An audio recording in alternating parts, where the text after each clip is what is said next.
well, I'm not sure if it's church or not. I didn't really give an answer. There it is. I'm going to squeeze in with you guys.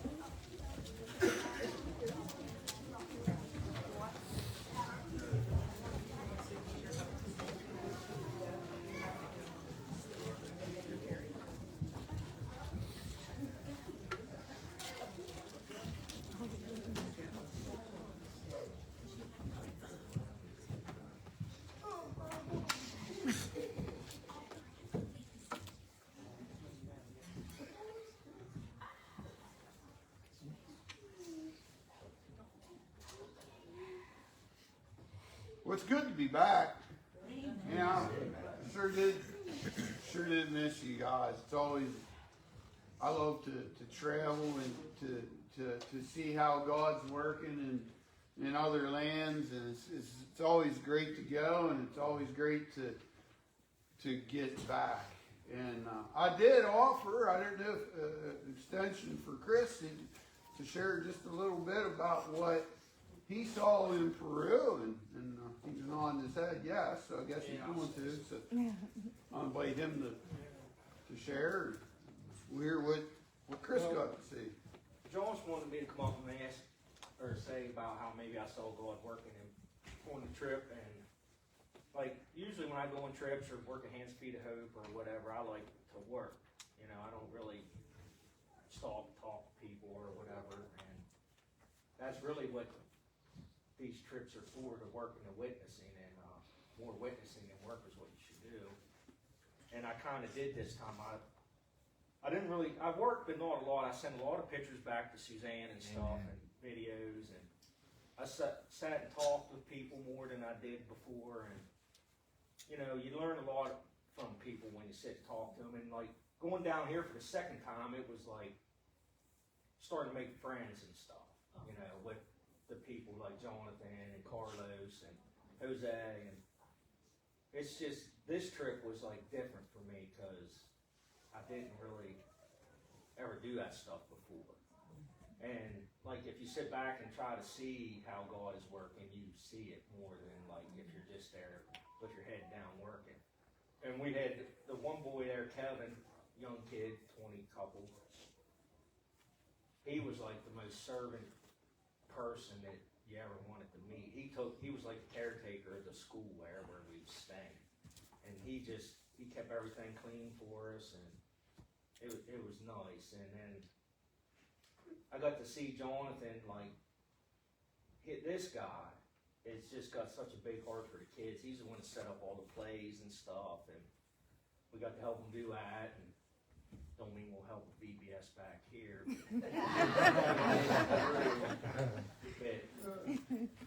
What else? I was going to say so much. It slips my mind. And you just see God down there working in these people more than you do if you just keep working. But I had a good trip. I plan to go back down next year. I'd like to take some grandkids with me, at least one,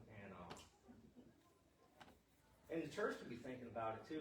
I think 12 years old is, if anyone wants maybe to trust me with one of their kids to go down with me, I'll take them.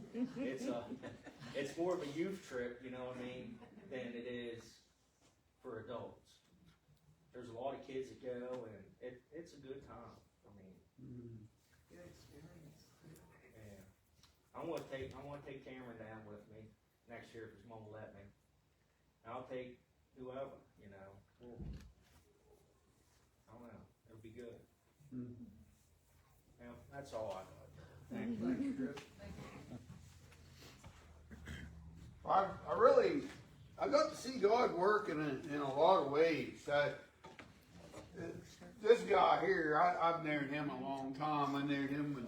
Can I say one more thing? I forgot about it.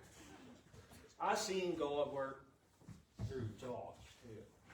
Like every morning he did devotions, and he preached at the church. And I don't know, we're just lucky to have Josh as our pastor. He is a very godly person, even though he is the way he is. But yeah, I seen Josh working a lot down there. I'm proud to call him a friend. Thanks, brother. I appreciate that. That means a lot to me. This guy here, I've known him for a long time, and just to see God doing a mighty work in him. I mean,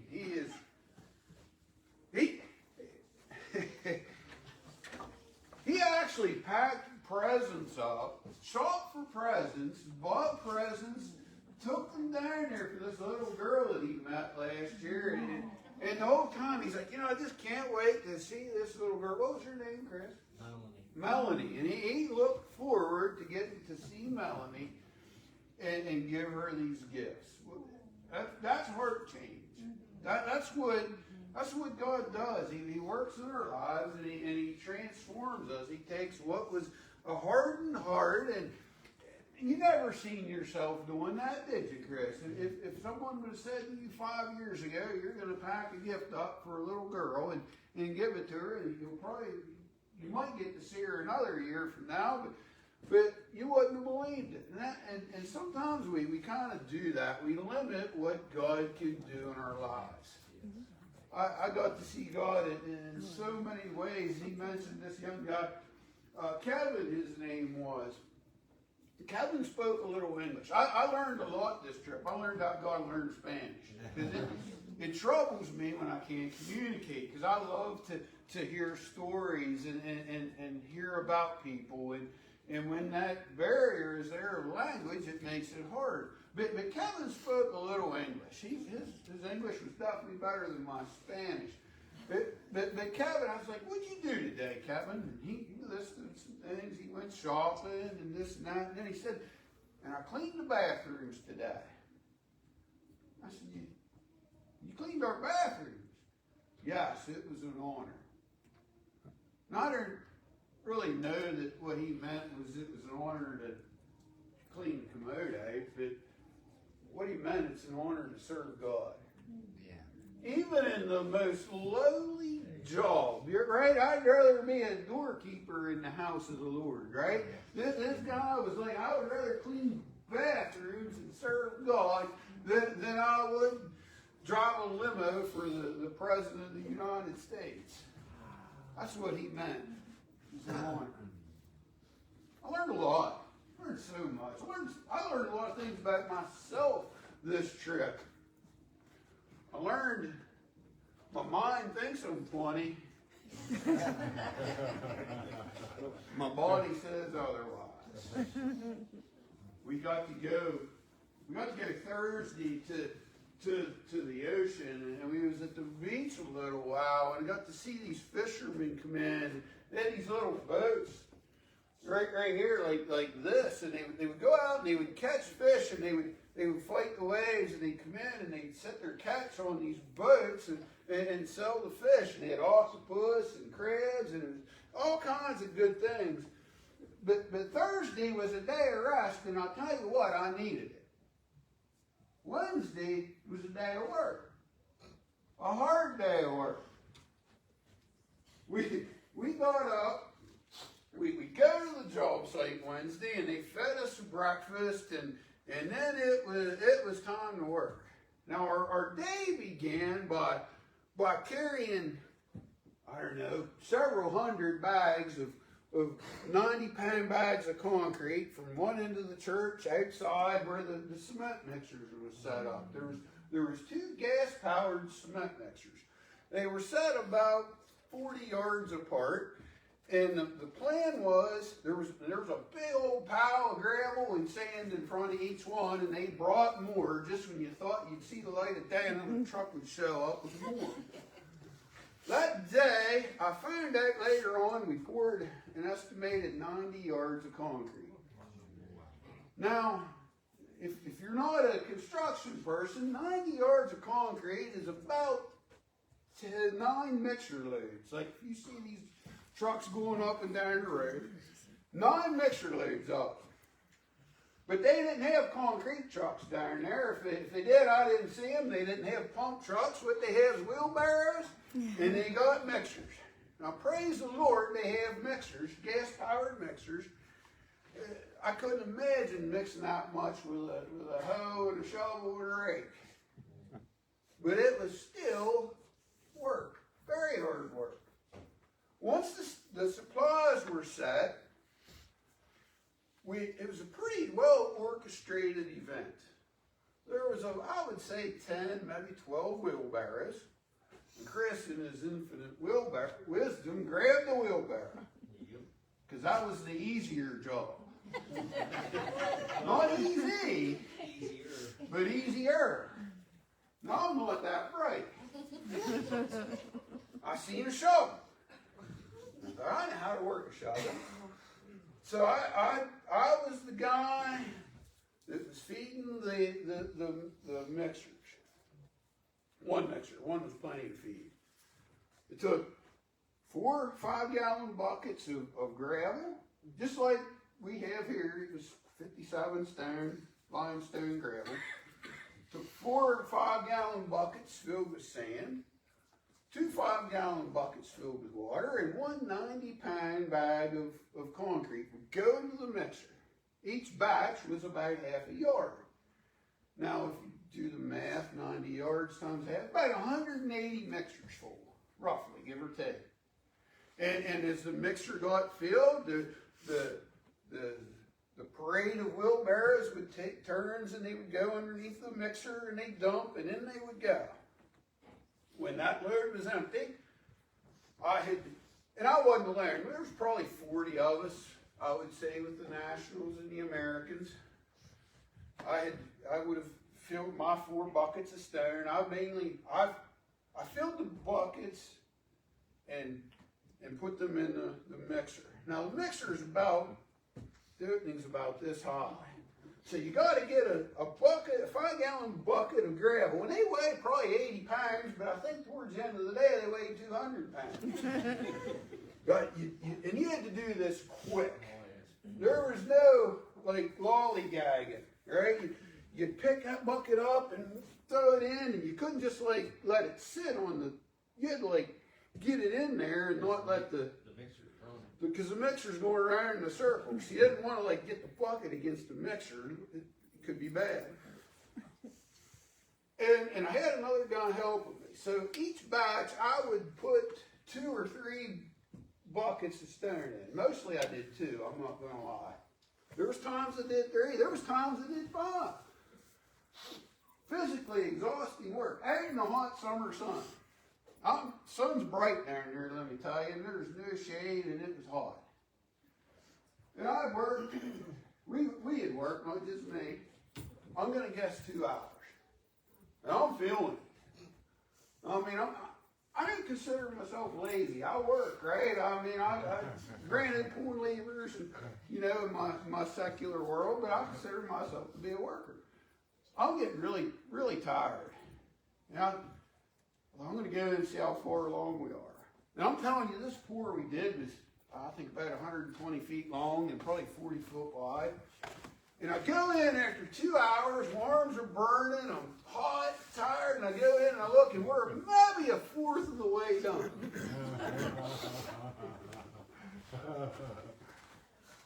It's like being on a road trip and knowing that when you see how much you have to do, knowing that you got 500 miles to travel and a 1/4 tank of gas to get there, right? That's how I'm feeling. I thought, I'm not going to make it. There's a lot of concrete to be put into this building yet, and I'm tired. And I was looking around, and I wasn't the only one tired. Some of you guys are probably laughing. You're thinking, man, you're a wimp, Josh. One day you'll be old like me. But anyway, back to it. Hammer down. I go in randomly looking, and it doesn't seem like we're getting real far. A couple hours goes by. Finally, about 2 o'clock, they called lunch break. And we're 4/5 of the way done, 3/4 of the way done. And we eat. And it's this great meal of rice and beans and the most delicious goat meat you'd ever eat. Yeah, we eat guinea pig too.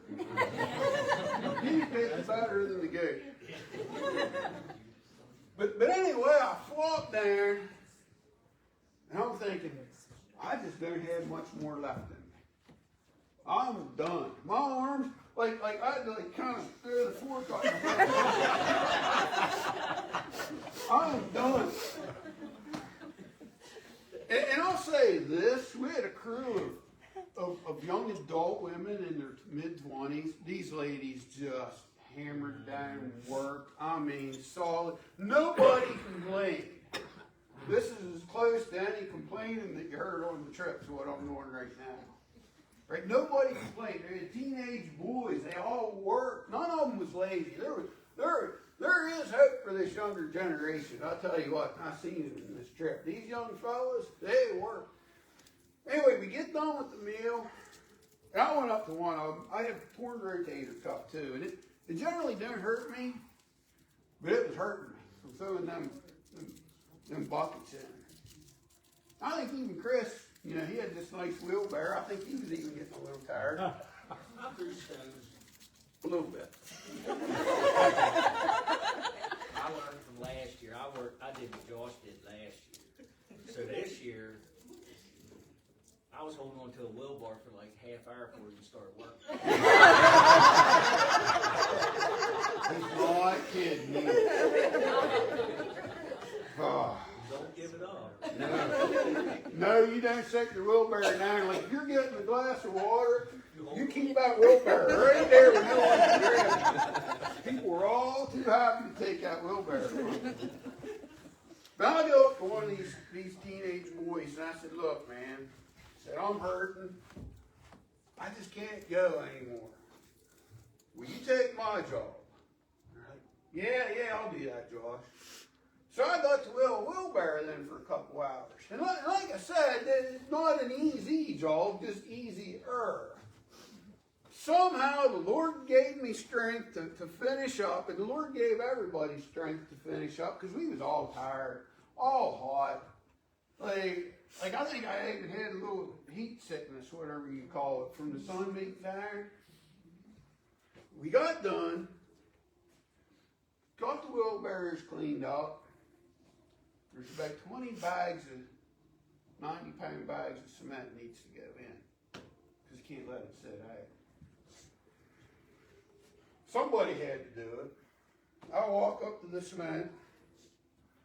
This Peruvian gentleman walks up. Now I look at him. He looked at me. And we each picked up that same bag. And we helped one another. And we got that cement with other people's help.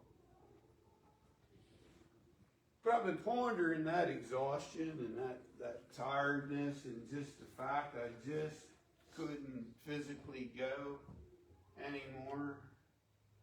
And I was thinking there's people that are like that spiritually. There are folks that are mentally exhausted, folks that are emotionally exhausted, folks that are spiritually exhausted to the point where you just can't go anymore. And I get that. And Jesus gets that. And praise be to God, He gives us a word today for that person here today that's just exhausted and can't go anymore. And that word comes from Matthew chapter 11. I'm going to start at verse 38.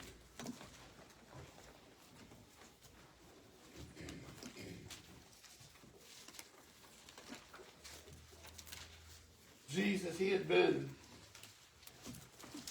preaching and sharing the gospel, and in this chapter, I'm just giving you a little history of what all had went on in this chapter. John the Baptist, he had been put in prison for calling out Herod on his sister's wife. And even John the Baptist, in his faithfulness to God, he sent a disciple out while he was in jail, and he sent his disciples to Jesus, and he's like, "Are you really the Messiah, or should we look for someone else?" Because even John the Baptist, he even had an idea of who Jesus was, and Jesus, He looked a little different than even John the Baptist was expecting. And Jesus does that today. Sometimes he looks a little different than we expect. He operates in a way that's his own. Even John the Baptist was, I think, looking for like a Messiah that was going to free people from oppression. And Jesus said, look, man, look at the miracles I'm doing. And in Jesus, he called these cities out, these cities that weren't repenting. He calls them out. And then he talks and he says about these little kids, or verse 25 says, I praise you, Father, Lord of heaven and earth, because you have hidden these things from the wise and learned and revealed them to little children. You see, Jesus, all the head knowledge in the world does you no good unless you have a heart knowledge. Right? And Jesus revealed himself. He did then and he does today to people that will accept him as a little child. It's sometimes hard being a really smart person because you try to, when you're really smart and really wise, you try to picture Jesus operating a certain way, and he operates some way others. But then he tells the group, he says this in verse 28, he says, come to me, all you who are weary and burdened, and I will give you rest. Amen. Take my yoke upon you and learn from me, for I am gentle and humble in heart, and you will find rest for your souls. For my yoke is easy and my burden is light. The people in this time, before Christ went to the cross, they were dependent on keeping the law. And Jesus, he called the Pharisees out later on in Matthew 23. He said, you guys, you heap a whole bunch of burden and stuff on people's backs, but then you don't lift a finger to help them. And keeping the law, man, that's hard work. It's work that you can do and you know you never really get it done. Mm-hmm. And it's like this yoke right here I have. I like this yoke. This is a single yoke that you would hook up maybe an ox or something, and the ox will put it on the ox's neck, and there's a hole and there's some rigging that goes through, and it gets tied to the load. And then that animal's by itself, it's pulling this heavy load with this yoke. And that's, Jesus was talking about the law. It was so hard because these Pharisees was coming up with all these extra rules and laws. It was just a real heavy, cumbersome load, and the people were trying to pull it, and really you can't, because all you got to do is mess up once, and it's too much. And today there's like these loads that people have, right? It's beyond the law. There's loads, and we all have a heavy load on our hearts from our past. There is the load of being guilty from sin, and we're hooked to that. And then you stack on the other stuff in our life. There's the load of our past. People say things and they're mean. Right? And all of that, like it or not, sticks and stones break my bones, but names will never hurt me, but they do. People have hurt you in your past. They've said things about you. They've said things that you're worthless. You can't do this. You'll never amount to anything. And there's maybe somebody has done something to you that's totally unacceptable. I know young women that have, man, it's terrible, but through no fault of their own, young boys or men have done something in their past, and you're carrying that around, and it's a heavy load. And there's doubts that are sown in your mind, whether or not you're going to be able to do something, whether or not you're going to succeed. And we got all these loads, And it's all a big heavy load, and we got this single yoke, and we're just trying to pull it. And I'll tell you what, you feel like I felt Wednesday. Except for a physical tiredness, it's an emotional and a mental and a spiritual tiredness. And just like that guy, I think that guy could tell I couldn't hardly pick up that 90-pound bag of cement by myself. He probably could. But I think he felt bad for me. So he grabbed the other end of the bag. You see, that's what Jesus wants for us. He said, take my yoke upon you. You see, Jesus' yoke, it's a little different. There's two collars, right? He wants to be yoked up with us. But see, what we do, we tend to pull it. We pull all the yoke of our guilt, our shame, our hurts, our past. We pull it with our yoke, or we take this yoke off and we put another yoke on. Man, how many people do you know that to battle your past hurts, instead you put on a yoke of addiction? Right? How many people do you know that have a past of guilt, hurt, pain? Somebody's done something to you, so you medicate with alcohol. You medicate with drugs. And it's not Jesus' yoke, you're just putting on another yoke. It doesn't make the load any easier to pull. Or you grab a yoke of feeling worthless, right? You're a young lady, and for some reason in your life you feel worthless. Maybe your father figure didn't treat you right or whatever. So you look for validation in the form of a relationship that wasn't meant for you. So you put that yoke on. Or you put the yoke of maybe gambling on to fulfill something in your heart that's missing. Or maybe it's a yoke of making purchases that wind up breaking your finances.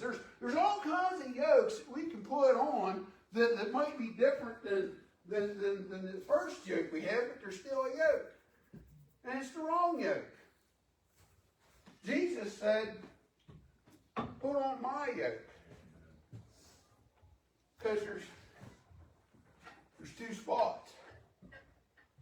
Now, I've never been around oxen much, never been around the way this all works, but from what I read, when you're training a young ox up to be made part of a team, they pair the young, inexperienced ox up with an older, experienced, stronger ox, and he teaches the young one to pull. They work together. Being yoked with Christ is like this young, inexperienced ox being put up with the one that knows, the one that can. And then you walk side by side. Now you can fight. Right? If you have one ox that just is stubborn and wants to stand still or try to go the other way, that's not going to work very good. An effective team works side by side, yoked together, going in the same direction, the same purpose. The younger oxen, therefore, has to submit his will to the lead ox. Or it's not going to work. That's right. That's what Jesus is saying. He said, take my yoke. Yeah. Take my yoke. This yoke right here, the Jesus yoke, is going to feel a lot better than this one. So I'm tempted to get a couple teams to try this, but I didn't think they'd cooperate.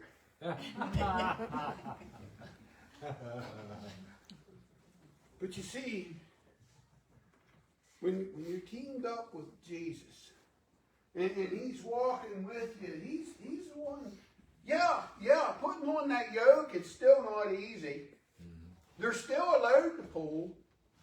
Right? It's not like suddenly now I don't have to do anything, but because Jesus, he didn't say it's like it was going to be easy. He said, pick up your cross, follow me. He said that there's a narrow gate and then a narrow path to stay on. I'm not saying that your life's going to be all sunshine and roses when you're hooked up to the yoke with Jesus, because you're still going to have troubles. You're still going to have burdens. And life's still going to be tough. But let me tell you something. When you're walking side by side with the one who can, knowing that he's yoked with you, knowing that you're submitting to him, and you're going to go whatever way he's leading, because he's leading. We're not the experienced ox. Sometimes we think we are, and we try to lead God where he wants to go, right?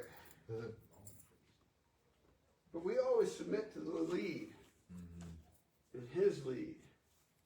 And when we're pulling with him, man, that load suddenly becomes a lot lighter, doesn't it? Yeah, praise the Lord. But he said this, take my yoke upon you and learn from me. You see, we got a lot to learn. The young inexperienced ox doesn't teach the older one how to go. The older one teaches the younger. In this time and culture, Jesus was a rabbi. And the relationship between a rabbi and a disciple was that the disciple would follow the rabbi wherever he would go. The disciple would actually live with the rabbi, and he would learn from the rabbi, and the rabbi would teach him. And at the end of if there is an end of following the rabbi, at the end of learning and leadership, is that the disciple is going to look like the rabbi. The disciple is going to take on the appearance of the rabbi because he is set under him and learn. And Jesus is saying, take on my yoke and learn from me. And I ask you today, which yoke are you trying to wear? Are you wearing the yoke where it's all you? Or the yoke where you're pulling the load? Or have you put on the other yoke, the other slavery kind of stuff that we entangle ourselves with? Jesus said, put on my yoke. Not another yoke of the devil. I like this thought just popped into my head. I'm remembering it, the revival this summer. Pastor Derek Grogan from Shea Gap or Orbizonia or something. He said busyness is a yoke. B-U-S-Y, being under Satan's yoke. You know, that's another yoke we can put on is the yoke of busyness. Because we all like to be busy. Right? How are you doing? Oh, I'm good. I'm busy. Well, yeah, because if we're busy, then that's a little bit of self-importance and pride that we put on. Pride's a yoke. There's all kinds of yokes that we can put on. But Jesus said, put on his yoke. So I ask you today, I challenge you today, are you feeling emotionally, mentally, spiritually exhausted like I was Wednesday physically, to where I just couldn't go anymore? Maybe that's you today. And you want to put on this yoke and you want to walk with Christ, or maybe you have been walking with Christ and there's just, it's a struggle. It's a struggle to actually walk side by side with the one who can, and you find it hard, or you find yourself fighting. I challenge you today, I urge you today to put on the yoke that he has. Dawn, I don't know if you want to close with a little light music, but today, if that's you, You don't even know what way to turn. You just